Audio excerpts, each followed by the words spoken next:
हाय, मेरा नाम सिद्धि है और आज हम लोग विजुअल शेड्यूल्स के बारे में बात करेंगे, कैसे विजुअल शेड्यूल बनाना है। पिछले हफ्ते हमने सीखा कि विजुअल शेड्यूल क्या रहता है और विजुअल शेड्यूल कैसे कैसे हमारे लाइफ में यूज़फुल हमारे बच्चों के लिए, ऑटिस्टिक बच्चों के लिए यूज़फुल पड़ता है। और इस बार हम सीखेंगे कैसे विजुअल शेड्यूल बनाना है। तो उसके लिए क्या पहले इन्फॉर्मेशन चाहिए होती है, विजुअल शेड्यूल में कौन सी चीज़ें डालनी रहती है और क्या चीज़ें ध्यान में रखनी रहती हैं जब आप विजुअल शेड्यूल बनाते हो। ओके। आप जब ये वीडियो सुनोगे तो जो मेरा सबस्टैक का पेज है उसमें मैंने आर्टिकल ये डाला हुआ है। जितना हो सके सबस्टैक का जो आर्टिकल है उसके साथ ये वो पढ़ के फिर ये वीडियो देखो, या दोनों एक साथ करो, क्योंकि उससे आपको ज़्यादा आसानी पड़ेगी समझने में कि मैं क्या बोल रही हूँ। ठीक है। तो पहली चीज़ जो हमें करनी है विजुअल शेड्यूल बनाते वक्त, इस आपको आप इंफॉर्मेशन पहले गैदर करनी है। और वो क्या इंफॉर्मेशन है पहले हम वो समझेंगे। ओके। तो पहली चीज़ जो हमें इंफॉर्मेशन जो लेनी है, फाइंड आउट करनी है, इस आपका जो आपकी जो जो मेन पर्सन है, जैसे जो बच्चे के साथ काम करता है, जैसे मम्मी रहती है, most of the time mummy रहती है, या कभी कभी मम्मी और डैडी रहते हैं। ओके। बट जो मेन पर्सन है उसको पहले अपना शेड्यूल पहले एक पेपर लेके उसके ऊपर लिखना है। क्योंकि तो बहुत टाइम कैसे होता है कि जब मदर्स रहते हैं या केयरर्स रहते हैं, उनको जब मैं पूछ वो जो एक बड़ी गलती जो करते हैं कि वो एकदम एक बड़ा गोल रख देते हैं कि मैं इतना टाइम काम करूंगी बच्चे के साथ, जो गलत रहता है। क्योंकि एक जो भी प्राइमरी केयरर है, मम्मी है, डैडी है, जो भी है, वो भी नॉर्मल पर्सन है। उनको भी जाके खाना खाना रहता है, नहाना रहता है, पॉटी करने को जाना रहता है, सुसु करने को जाना रहता है। तो अगर आप वो टाइम नहीं डालोगे प्लान करते वक्त, आपके शेड्यूल में आप वो इन्फॉर्मेशन नहीं डालोगे प्लान करते वक्त, तो आपका जो शेड्यूल जो बनेगा वो प्रैक्टिकल शेड्यूल नहीं बनेगा, और उससे आपका बेसिकली शेड्यूल यूजफुल नहीं पड़ेगा। ओके। तो पहली चीज़ जो आपको करनी है कि जो आपका जो प्राइमरी केयरर है उसका मीन्स उधर मम्मी है या मम्मी और डैडी है, उनको पहले अपना शेड्यूल जो है वो पहले टाइम के हिसाब से अपना शेड्यूल पहले लिखना है। ओके। एक बार मम्मी या डैडी का शेड्यूल लिख दिया जो प्राइमरी केयर है, उसके बाद जो सेकेंड चीज आपको करनी है इसकी आपको नोट डाउन करना है कि कभी मम्मी बिजी रहती है और कभी मम्मी फ्री रहती है। ये क्यों इम्पोर्टेंट है? बिकॉज जब मम्मी बिजी रहती है तो मम्मी को तभी कुछ ना कुछ बच्चे को देना है। बिकॉज ऑटिस्टिक बच्चा खुद से कुछ नहीं, लीजर का स्किल उसको नहीं जमता है, तो हमें उनको कुछ देना है। Most of the time mummies क्या करती हैं, वो जाके जब वो उनके साथ काम करते हैं वो डाल देते हैं, मगर वो जब बिजी रहती है उसमें कुछ नहीं डालते हैं। तो उससे क्या होता है, जब वो बच्चा फ्री रहता है तो फिर वो कुछ कांड करता है, वो कुछ प्रॉब्लम करता है, जिससे मम्मी का काम और बढ़ जाता है कम होने के इंस्टेड ऑफ कम होने से। ओके। उसके बाद जो तीसरा एस्पेक्ट आपको इन्फॉर्मेशन आपको गैदर करनी है इसकी मम्मी का एनर्जी लेवल क्या है। ओके। अभी ये अनदर एक एरिया है जहाँ बहुत सी मम्मी मम्मी लोग गड़बड़ करते हैं कि उन mummy as a aspect autistic बच्चों में नहीं, सिर्फ सब इसमें मम्मी लोग खुद को ऐसे रखते हैं कि जैसे वो सब कुछ कर सकते हैं, उनको हर टाइम एनर्जी है, जो गलत है। वो लाइक ऐसे जैसे मैंने पहले बोला कि मम्मी भी एक इंसान है, उसको भी उसकी भी एनर्जी दिन में ऊपर नीचे जाएगी। तो आपको एज मम्मी आपको अपनी एनर्जी लेवल मैनेज करनी है, क्योंकि अगर आपकी एनर्जी लेवल कम रहेगी तो आपके पास उतना पेशेंस नहीं रहेगा बच्चे को सिखाने को। ओके। और कोई भी बच्चा ऑटिस्टिक हो या नॉन ऑटिस्टिक हो, बच्चे को बड़ा करना यानी पेशेंस का काम रहता है। ओके। तो अगर आपके पास एनर्जी नहीं है तो आप पेशेंस नहीं दिखा पाओगे, तो जो आप गलत बिहेवियर है जो हमें नहीं चाहिए वो बिहेवियर को रिवॉर्ड कर दोगे, बिकॉज आपके पास पेशेंस नहीं है, एनर्जी नहीं है वो बिहेवियर टॉलरेट करने के लिए। ओके। सो जो तीसरा इंफॉर्मेशन आपको लेके निकालना है आपका एनर्जी लेवल क्या है दिन में। ओके। फिर जो चौथा जो एस्पेक्ट आपको ध्यान में रखना है इसकी इंफॉर्मेशन निकालना है कि आपके पास क्या रिसोर्सेज है, क्या क्या चीज़ें आपके पास अवेलेबल है। तो इसमें जो पहला जो इंफॉर्मेशन रहता है इस कि आपका बच्चा आपके पास कितने हेल्पर्स है। ओके, मीन्स आपके घर में कौन कौन लोग हैं जो हैं। ओके, और इधर अगेन मम्मी लोग बहुत गड़बड़ करते हैं, क्योंकि और स्पेशली ऑटिस्टिक बच्चे के इसमें कि वो बच्चे को अपने पास रखते हैं हर टाइम। ओके, और फिर दूसरे लोगों को कुछ सिखाते नहीं है करने के लिए। और उससे गड़बड़ क्या हो जाती है कि जब मम्मी बीमार रहती है, मम्मी कोई कारण के से काम नहीं कर सकती है बच्चे के साथ, फिर बच्चा पूरा कोलैप्स कर जाए, बच्चे का पूरा रिग्रेशन हो जाता है, वो पूरा स्टिमिंग पे चला जाता है, जो केयरर रहता है वो पूरा लॉस्ट हो जाता है और वो गलत बिहेवियर को रिवॉर्ड कर देता है। फिर मम्मी जब वापस आ जाती है तो उसका काम बढ़ जाता है, कम नहीं होता है। इसके लिए आपको प्लानिंग करते वक्त आपको ये ध्यान में रखना है कि कौन से लोग हैं जिनको आपको सिखाना है, और वो टाइम भी आपको शेड्यूल में डालना है वो सिखाने के लिए। ओके, जो दूसरी जो एस्पेक्ट है इसकी, ठीक है मम्मी डैडी भी नहीं है, मगर मुझे भी काम करना है, तो मैं बच्चे को क्या करूं। ओके, तो वो टाइम पे आपके पास दो ऑप्शंस है। आप बच्चे को वर्क अलोन या प्ले अलोन सिखा सकते हो जिससे वो खुद को एंगेज रख सके, या आप बच्चे को अपने साथ काम लगा सकते हो, काम पे लगा सकते हो। ठीक है, तो ये भी एक एस्पेक्ट आपको ध्यान रखना है। ये तीनों एस्पेक्ट इंपॉर्टेंट है, बिकॉज जब एडल्ट बिजी रहता है, केयरर बिजी रहता है, तभी आपको बच्चे को डायरेक्शन देना है, वो टाइम पे बच्चे को क्या करना है इसके लिए। ठीक है, जो नेक्स्ट चीज आपको ध्यान रखनी है जब आप शेड्यूल बनाते हो इसकी बच्चे का एनर्जी लेवल क्या है। बच्चा भी एक नॉर्मल पर्सन है, वो भी उसका भी एनर्जी लेवल ऊपर नीचे रहता है। अगर आप जब बच्चा थका हुआ रहता है वो टाइम पे अगर आप ऐसा कुछ काम लगा दो जहाँ वो उसको ज़्यादा स्ट्रेन पड़ेगा, उसको ज़्यादा स्ट्रेस पड़ेगा, तो बेसिकली उधर आपको वो कोऑपरेट नहीं करने वाला है। ओके, आप कितना भी करोगे तो वो कोऑपरेट नहीं करने वाला है। तो आपको बेसिकली शेड्यूल करते वक्त बच्चे को भी उसकी एनर्जी के हिसाब से एक्टिविटी प्लान करनी है। ओके, एनर्जी के बाद जो ऑटिस्टिक बच्चों में जो दूसरा जो प्रॉब्लम रहता है इस उसका सेंसरी सिस्टम कौन से लेवल पे है। और इधर मेरे हिसाब से पेरेंट्स बहुत गलती करते हैं, क्योंकि वो थेरेपिस्ट ने गोल दिया है, थेरेपिस्ट की टाइम के हिसाब से देखते हैं, मगर वो ये नहीं देखते कि बच्चे का सेंसरी सिस्टम कौन से लेवल पे है। ओके, अगर बच्चा ओवरलोड हो गया है तो आप कितना भी कोशिश करोगे तो भी आप उसके पास से कोऑपरेशन नहीं ले पाओगे। ओके, जैसे अगर वो स्कूल खत्म कर लिया है उसने, तो आप उसके बाद इमीडिएटली, जैसे बहुत पेरेंट्स करते हैं कि स्कूल के बाद इमीडिएटली ये करने को जाते हैं, स्कूल थेरेपी करने को जाते हैं या कुछ करने को जाते हैं, तो होगा क्या, आपका बच्चा आपके साथ कोऑपरेट नहीं करने वाला है। ओके, आपका बच्चा तो इधर थेरेपिस्ट रिपीट करती रहेगी बिकॉज कोऑपरेट नहीं कर रहा है तो आप फुकट में पैसे दे रहे हो, या आपको बिहेवियर दिखेगा, थेरेपिस्ट बोलेगी कि अरे ये बिहेवियर दिखा रहा है, ये गलत कर रहा है। ओके, मगर ये गलत बच्चे का कुछ गलती नहीं है, ये गलती हमारे प्लानिंग में है कि हमने बच्चा जब ओवरलोड हुआ है तभी हम एक्स्ट्रा काम करवा रहे हैं उसके पास से। ओके, तो ये नेक्स्ट इन्फॉर्मेशन आपको ध्यान में रखनी है। अभी आपके पास ये सब इन्फॉर्मेशन आ जाएगा, उसके बाद आप शेड्यूल उसका बना पाओगे। ओके, अभी मैं आपको शेड्यूल नहीं दे सकती, एक बिकॉज हर पर्सन का अलग अलग शेड्यूल रहता है, हर पर्सन का लाइफ अलग अलग रहता है। मगर मैं जो बता सकती हूँ कि कौन सी चीजें आपको एक आइडियल शेड्यूल में रखनी है, कुछ भी करके। ओके, तो पहली एक सेट ऑफ चीजें जो आपको आइडियल शेड्यूल में रखनी है इज ये चीजें। ओके, तो सबसे पहला है एडीएल्स। एडीएल्स यानी क्या है, एक्टिविटीज ऑफ डेली लिविंग, यानी बच्चे को जो खुद की काम जो करना सीखना है।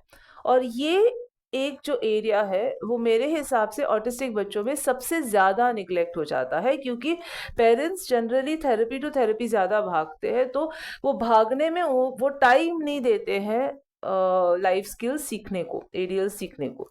ओके, और एडीएल जो भी कोई भी बच्चा हो, नॉर्मल बच्चा हो या ऑटिस्टिक बच्चा हो, जब पहले पहले एडियल सीख रहा है, जैसे कपड़ा पहनना सीख रहा है, नहाना सीख रहा है, पॉटी वॉश सीख रहा है, तो उसको वो चीज़ टाइम लगती है सीखने को।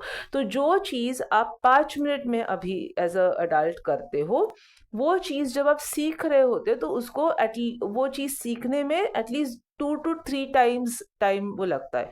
जैसे एक जो सादी सिंपल चीज़ रहती है, खाने की जो एबिलिटी रहती है, खाने की एबिलिटी एज अ जो बड़े रहते हैं, अडल्ट रहते हैं, 12 से ऊपर के जो बच्चे रहते हैं, 15 मिनट में खा ले। मगर आप नॉर्मल बच्चों को भी देखोगे तो जब वो छोटे रहते हैं तो वो आधा घंटा से पौना घंटा, आधा घंटा से 45 मिनट्स तक उनको लगता है खाने के लिए। तो होता क्या है गड़बड़, बिकॉज पेरेंट एक्टिविटी, अपनी अपनी एक्टिविटी, थेरेपीज इसमें इतनी बिजी रहते हैं, तो वो जो टाइम रिक्वायर्ड रहता है वो टाइम नहीं देते। तो सिंस वो टाइम नहीं देते हैं, तो फिर क्या होता है कि पेरेंट जल्दी जल्दी में इधर बच्चे के लिए काम कर देता है, मीन्स खुद करके फिनिश कर देता है, या वो बोल बोल के करवा देता है। तो उससे क्या होता है, वो एडियल्स इंडिपेंडेंट नहीं होती है। और हमने बात की, पहले भी हमने बात की है कि एडियल्स ऐसी चीज है कि ये आप ही सिखाओगे और कोई नहीं सिखाएगा। थेरेपिस्ट से ज्यादा आप स्ट्रैटेजीज लोगे कि कैसे सिखाना है, मगर आप को ही वो सिखाना है। तो आपको सिखाने के लिए और प्रैक्टिस करने के लिए उतना टाइम आपको शेड्यूल में देना पड़ेगा। ओके। जो दूसरी चीज है कि थेरेपीज जो करते, थेरेपीज वाला जो टाइम रहता है, अभी इधर जो गलती पेरेंट्स करते हैं, इसकी कितने थेरेपीज डालते हैं। ओके। तो बच्चे को बेसिकली मेरा जनरल सजेशन क्या रहता है कि अगर आपका बच्चा स्कूल गोइंग है, जैसे प्री स्कूल है, तो उसका स्कूल 3 या 4 घंटे का रहेगा, तो आपको दिन में ज्यादा से ज्यादा एक थेरेपी हफ्ते में 3 बार कर सकते हो, मीन्स 3 थेरेपीज कर सकते हो हफ्ते में, एक हफ्ते में, अगर आपका बच्चा स्कूल में जा रहा है तो। ओके।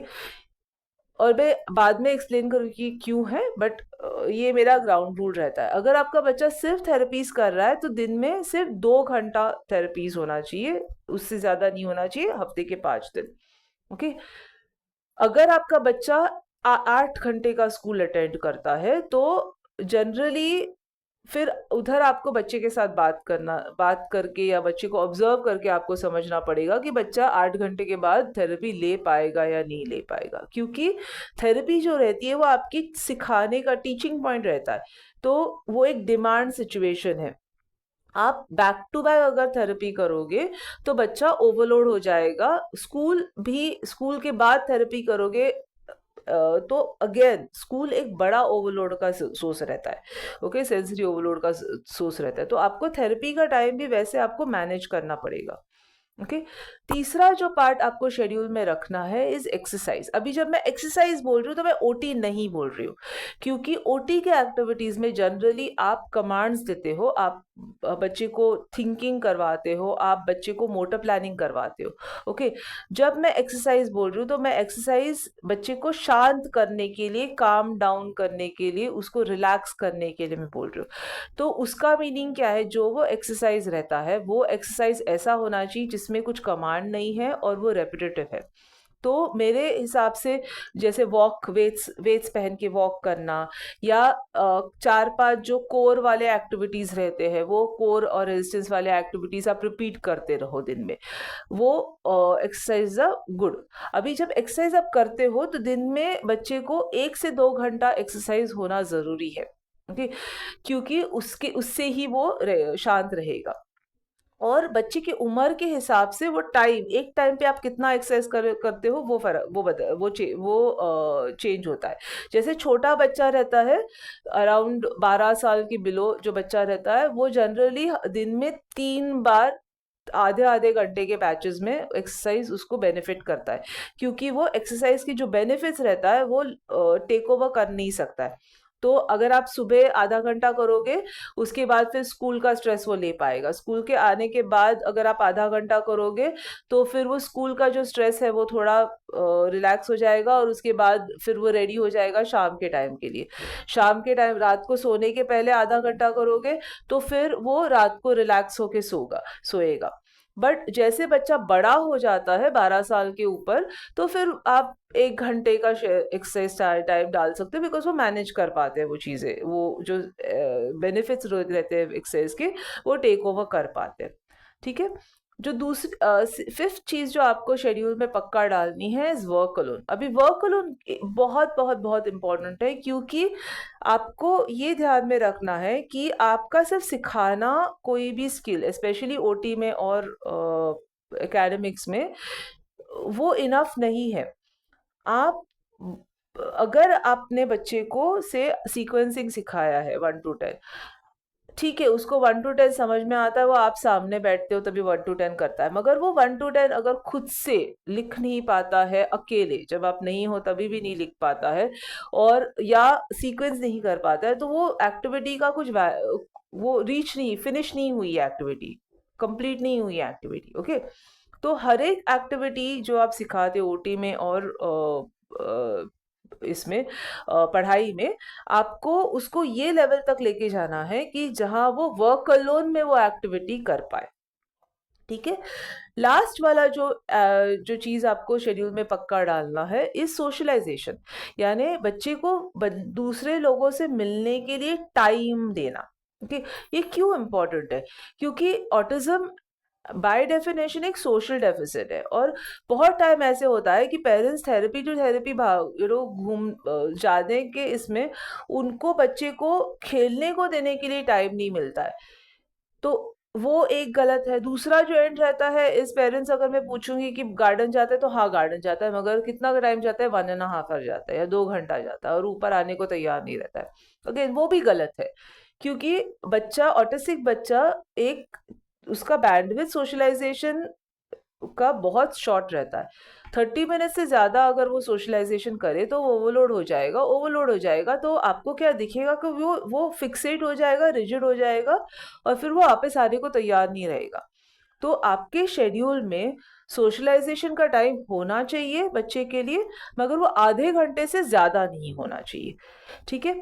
अभी जनरली अगर आप देखोगे, अगर आपके शेड्यूल में आप एडीएल्स ये सब चीजें डालोगे, तो एडीएल्स करने में आपको दिन में 3 घंटा तो लगेगा, सो 3 आवर्स उधर ले लिए। थेरेपी कोई भी कर लो तो एक घंटा ले लिया आपने। ओके। तो 4 आवर्स हो गया। फिर उसके बाद एक्सरसाइज करो तो 1 to 2 आवर्स किए तो 5-6 आवर्स हो गए। जनरलाइजेशन, किसी और के साथ काम करना। ओके। मैं जनरलाइजेशन के बारे में बोलना भूल गई। तो जनरलाइजेशन, जनरलाइजेशन यानी क्या, कि आपको आपके साथ जो लोग हैं, बच्चे के साथ जो लोग रहते हैं, उनको भी करने के लिए एक्टिविटी टाइम देनी है। क्योंकि ये एक गलती है जो बहुत मम्मीज करती हैं, कि वो लोग, जो घर के लोग हैं, उनको टास्क नहीं देते हैं, क्योंकि उनको लगता है कि वो मैनेज नहीं कर पाएंगे, मगर वो गलत है। क्योंकि मम्मी प्रैक्टिकली 24 घंटा पूरा लाइफ हेल्दी नहीं रह सकती, कभी कभी वो ऑफ रहेगी, कभी कभी वो थकेगी। फिर जब वो थकेगी, बीमार पड़ेगी, ऑफ रहेगी, फिर बच्चा क्या करेगा? ओके। तो आपको बेसिकली पहले से आपके शेड्यूल में टाइम डालना है, जिससे आप लोगों को सिखा सको कि ये तुम नानी के साथ ये करो, ये तुम दादाजी के साथ ये करो, ये तुम पापा के साथ ये करो, जिससे जब आप अवेलेबल नहीं रहोगे तो वो चीजें वो कर पाएगा उनके साथ। दूसरी जो गलती मम्मीज करते हैं जनरलाइजेशन करते वक्त लोगों के अक्रॉस, इज दैट कि वो मम्मीज एक्सपेक्ट करती है कि जो मेरे साथ जैसे बच्चा कर रहा है वैसे ही वो दादाजी के साथ करे, या पापा के साथ करे, या नानी के साथ करे। वो नहीं होने वाला है। आपका बच्चा, आपको बेसिकली जब आप एक्टिविटीज दूसरों के साथ देते हो, तो आपको मैच करना है कि आपका बच्चा क्या कर पाए उनके साथ, और वो आपके बच्चे के साथ के पास से क्या करवा पाए। जैसे अगर आपका बच्चा आपके साथ टेबल टॉप पे स्पीच करता है, तो उसका मीनिंग ये नहीं है कि वो पापा के साथ भी वो करे। इनफैक्ट जब वो पापा के साथ करेगा, तो पहले पहले जब वो चालू करेगा तो मे बी वो सिर्फ लिसनिंग वाले टास्क कर लेगा। ओके। या से फॉर एग्जाम्पल अगर दादाजी के साथ करे, तो दादाजी के साथ शायद वो टेबल टॉप बिल्कुल ना करे। मगर वो बिजी रह सकता है, बट दादाजी उसको गार्डन में पानी डालने को सिखा दिए, या सब्जी साफ करने को सिखा दिए, या वॉक करने को सिखा दिए। तो आपका काम है कि शेड्यूल में ये आधा घंटा होना जरूरी है, बिकॉज आप अगर सिखाओगे बच्चे को दूसरों के साथ काम करने के लिए, फिर आप यूज कर पाओगे और आप खुद को भी ब्रेक दे पाओगे। ठीक है, तो ये जो एस्पेक्ट्स है आपके शेड्यूल में, ये जो 6 एस्पेक्ट्स है आपके शेड्यूल में होने जरूरी है। अगर आप ये 6 एस्पेक्ट्स शेड्यूल में डालोगे तो आप देखोगे कि आपके दिन के अराउंड 8 से 9 घंटा इधर ही पैक हो जाते हैं। ओके, जैसे एडीएल्स करने में जनरली 3 से 4 घंटा रहता है, थेरेपी करने में 1 से 2 घंटा रहता है, ओके, एक्सरसाइज करने में 2 घंटा रहता है। सो 3 घंटा 5, 2 घंटा 5, उसके बाद 2 5 7, जनरलाइजेशन जनरली आधे घंटे का एक्टिविटी रहता है, तो 7.5। ओके, वर्क अलोन भी आधे घंटे का एक्टिविटी रहता है, तो इसमें होमवर्क भी आ जाता है आपका, तो 7.5 8 हो जाता है आपका। ठीक है, और फिर सोशलाइजेशन, तो सोशलाइजेशन आधे घंटे का, तो 8.5 9। तो अगर आप देखोगे इतना भी आप अगर शेड्यूल में डालोगे तो आपका पूरा डे पैक हो जाता है, 8 to 9 आवर्स आपके डे के उधर ही कवर हो जाते हैं। ओके, अभी इसके अलावा जो शेड्यूल में टाइम रहता है वो आप कौन से चीजें कर सकते हो। एक तो पहली चीज है लीजर, लीजर यानी फ्री टाइम में क्या करना है, फ्री टाइम खेलने वाला पार्ट। ओके, आपको बच्चे को प्ले अलोन सिखाना पड़ता है। 6 साल के जो बिलो बच्चे रहते हैं, छोटे बच्चे जो रहते हैं, उनको आपको generally sensory play alone means मैं नहीं हूं, तुम खुद से खेल पाओगे इतने टाइम तक, ये सिखाना पड़ता है। सेम वे जो बड़े बच्चे रहते हैं, 6 के ऊपर जो बच्चे बड़े रहते हैं, उनको एक हॉबी लेके वो हॉबी को प्रैक्टिस करना सिखाना रहता है। अभी ये एक जो चीज है, ये इवन नॉर्मल बच्चों के पेरेंट्स गलती करते हैं कि बहुत क्लासेस लगा देते हैं। ओके, तो वो क्लासेस का कुछ फायदा नहीं है, बिकॉज क्लासेस आपकी टीचिंग पॉइंट है, आपको दिन में प्रैक्टिस पॉइंट भी डालना है। सो उसका मीनिंग क्या है, से अगर मेरा बच्चा हफ्ते में 2 बार पियानो क्लास करता है, तो जो पियानो क्लास का टाइम है, दूसरे जो 3 दिन या 5 दिन हफ्ते के रह गए हैं, उसमें बच्चा पियानो क्लास का प्रैक्टिस करता है। ओके, तो उससे उसको लीजर आएगा, हॉबी आएगा। ओके, सेकंड जो आपको चीज का टाइम डेफिनेटली डालना है, इस थेरेपी के गोल्स प्रैक्टिस करने का टाइम। इसके लिए आपने देखा, जब मैंने पहले बोला कि दिन में स्कूल प्लस सिर्फ 3 3 घंटा, स्कूल प्लस हफ्ते में 3 बार ही थेरेपी होनी चाहिए। क्यों? क्योंकि आप जो थेरेपी करते हो वो टीचिंग पॉइंट है, आपको वो थेरेपी प्रैक्टिस करने का भी टाइम मिलना चाहिए। ओके, तो आप जब थेरेपिस्ट के साथ काम करते हो, और उधर थेरेपिस्ट भी गलती करते हैं, बिकॉज बहुत से थेरेपिस्ट ऐसे बोलते हैं कि आप मेरे पास बच्चे को लेके आओ और आपको कुछ करना नहीं पड़ेगा। ऑटिज्म में वो वर्क नहीं होता है, बिकॉज ऑटिस्टिक बच्चे जनरलाइज नहीं करते, थेरेपी के रूम से बाहर स्किल सेट नहीं लेके आते। तो आपको एक्चुअली टाइम रखना पड़ेगा दिन में, हर थेरेपी जो आप करते हो उसको प्रैक्टिस करने का टाइम। और वो कितना प्रैक्टिस चाहिए, वो क्वेश्चन आपको थेरेपिस्ट को पूछना है कि ये आपने सिखाया है, अभी मैं हफ्ते में कितनी बार करूं, दिन में कितनी बार करूं, कैसे करूं, ये आपको थेरेपिस्ट को पूछना है, जिससे आप वो टाइम शेड्यूल में डाल पाओ। नहीं तो वो थेरेपीज का कुछ फायदा नहीं है, क्योंकि वो थेरेपी अगर प्रैक्टिस नहीं कर रहे हो तो वो थेरेपिस्ट आपको नेक्स्ट गोल नहीं सिखा पाएगी। ठीक है, जो तीसरी चीज जो आपको बच्चे को सिखानी है, इस घर का काम करना।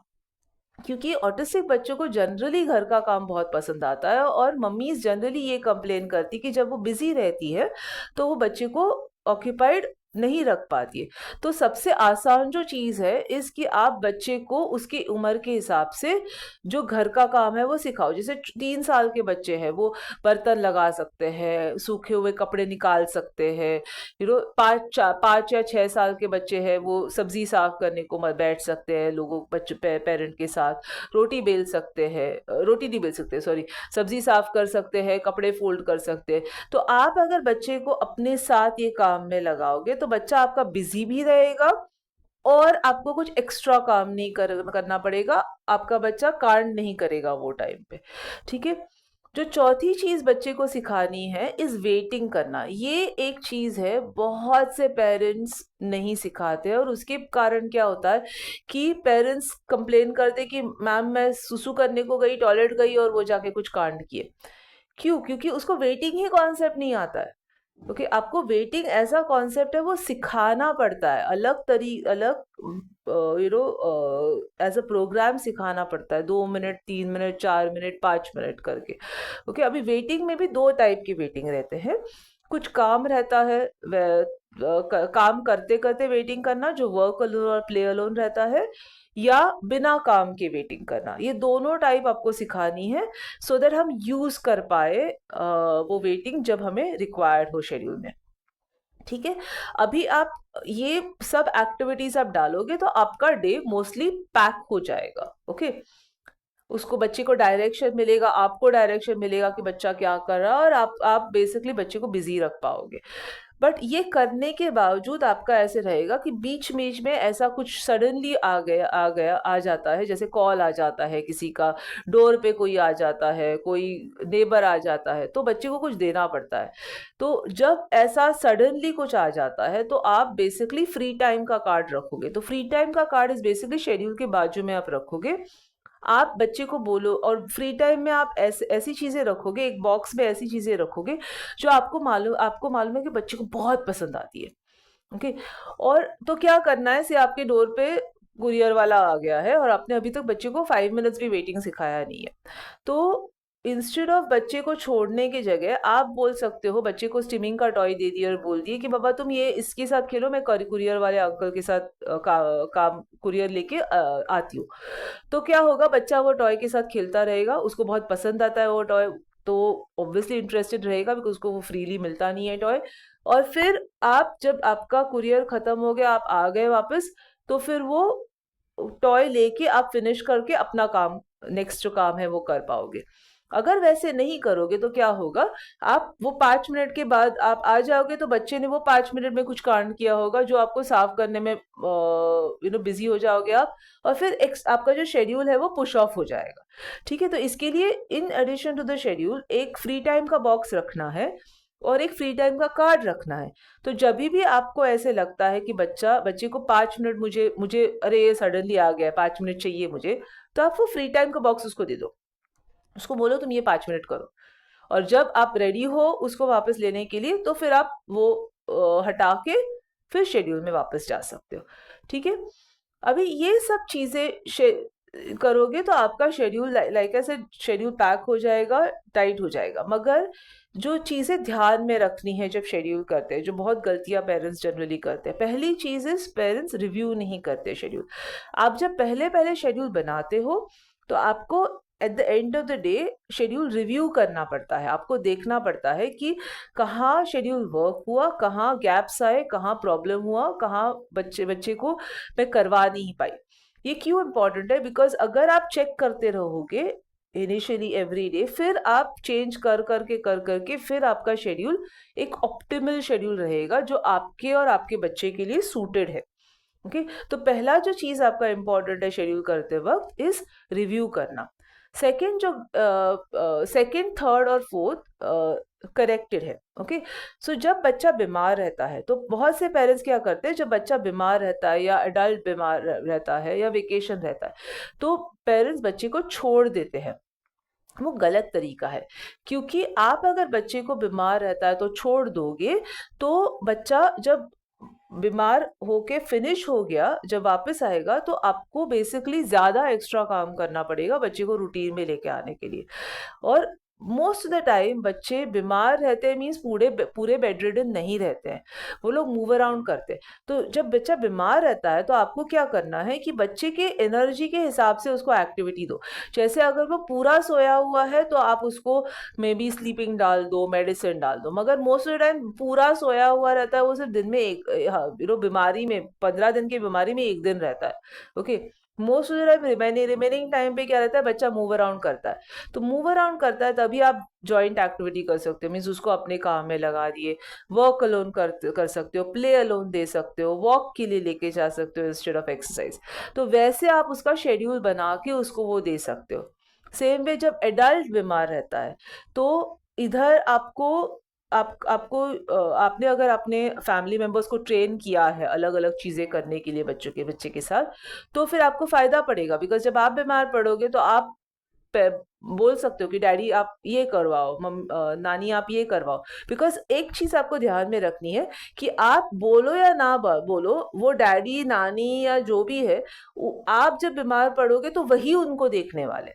ओके, तो आप अगर पहले से सिखा दोगे उनको क्या क्या करना है, तो फिर आपके बच्चे के लिए वो फायदे का पड़ेगा। अगर आप नहीं सिखाओगे तो आपके बच्चे के लिए और वो लोगों के लिए वो चैलेंज पड़ेगा, प्रॉब्लम पड़ेगा। ठीक है।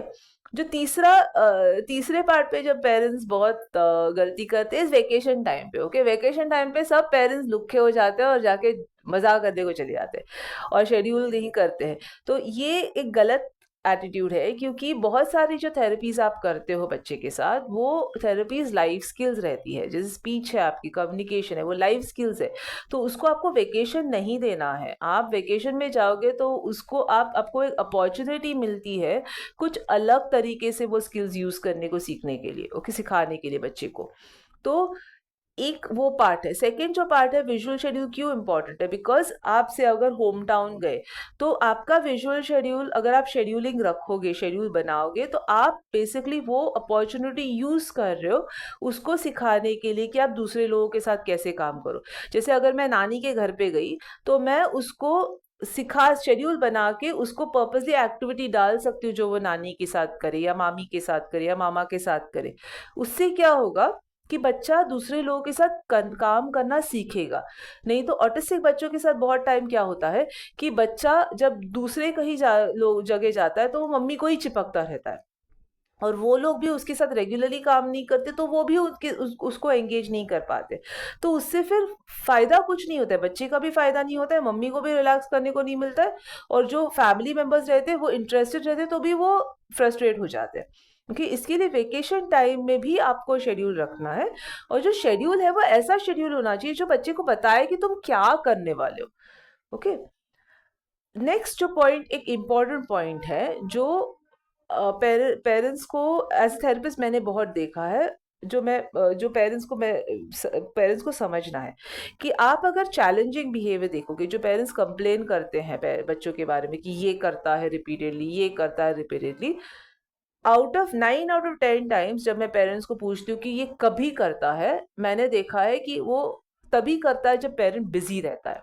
ओके, तो आपको जब भी चैलेंजिंग बिहेवियर दिखता है तो आपको खुद को क्वेश्चन पूछना है कि मैं क्या कर रही थी तभी। तो वो आंसर मिलने के बाद फिर वैसे आपको शेड्यूल एडजस्ट करना है। ठीक है। लास्ट जो एक चीज ध्यान में रखनी है, इज रेस्ट करना। ये बहुत पेरेंट्स का रहता है और बड़े होने के बाद ऑटिस्टिक बच्चों का रहता है। ओके, रेस्ट का जो फंडा रहता है वो एक नॉर्मल लोगों का फंडा रहता है। उसमें एक अजम्पशन रहता है, एक समझ रहती है कि हम रेस्ट करते हैं तो रेस्ट का मीनिंग क्या है। जो पर्सन रेस्ट कर रहा है उसको समझ में आता है कि कौन सी चीजें करने के बाद वो रिलैक्स होता है, कौन सी चीजें करने के बाद वो खुश होता है, कौन सी चीजें उसको पसंद आती है। ये एक समझ है, ये एक अजम्पशन रहता है जब हम रेस्ट बोलते हैं। ऑटिस्टिक बच्चों को ये तीनों चीजें करने को नहीं समझ में आती है। तो इसके लिए क्या होता है, जब आप रेस्ट बोलते हो तो वो समझते नहीं है कि वो टाइम पे क्या करे, तो उससे वो रेस्ट एक्चुअली रेस्ट नहीं होती है, वो एक स्टिमिंग हो जाती है या वो एक एंजाइटी वाली एक्टिविटी हो जाती है और बच्चा एक्चुअली रिलैक्स नहीं करता है। तो आपको रेस्ट टाइम देने की जगह आपको उसको कामिंग एक्टिविटी देनी है शेड्यूल में। जैसे हमने पहले बात की, या आपको प्ले अलोन देना है या आपको वर्क अलोन देना है, जिससे बच्चा रिलैक्स करे। जैसे बहुत से बच्चे रिलैक्स करने के लिए उनको घर का काम पसंद आता है, उनको सब्जी साफ करना पसंद आता है, उनको बैठ के सेंसरी प्ले करना पसंद आता है। तो आप अगर उनको रेस्ट बोलने की जगह आपको उनको बताना है कि तुम ये टाइम पे ये करो, तो जिससे वो भी शांत हो और उसको रेस्ट मिले, और आपको भी उसको सिखाने को मिले कि बाबा तुम रिलैक्स कैसे करो। ठीक है, तो that's it for today. Thank you.